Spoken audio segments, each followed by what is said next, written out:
Siamo all'inizio del mese dedicato allo spirito missionario della Chiesa. Quest'anno la riflessione si intreccia con l'apertura del Sinodo dedicato ai giovani.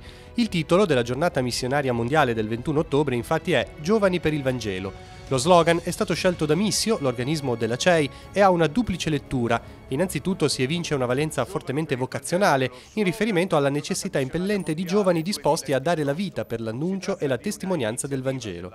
Dall'altra il richiamo alla freschezza dell'impegno ad gentes che riguarda le comunità cristiane nel loro complesso. La certezza che abbiamo, scrive Papa Francesco, è che la fede resta sempre giovane quando ci si apre alla missione. Citando l'illuminato magistero del suo predecessore, San Giovanni Paolo II, Papa Francesco ricorda che la fede si rinvigorisce quando si vive la missione da protagonisti. La missione dunque non è una questione, come dire, anagrafica.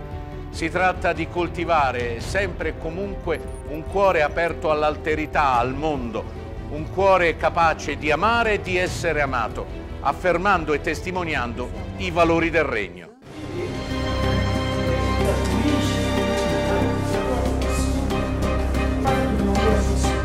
Come sempre, la Fondazione Missio ha realizzato un documentario che aprirà la nuova stagione di Missione Mondo, in onda a partire da questa sera sul canale 15 di Telepace, tutti i mercoledì in prima serata. Condotto da Don Siriac e Bigi Rimana, quest'anno la rubrica spazierà da un campo lavoro estivo di giovani in Costa d'Avorio, alle operazioni di Medici Senza Frontiere in Afghanistan, dalla Siria a Cuba, al Burundi, al Centrafrica e molto altro ancora.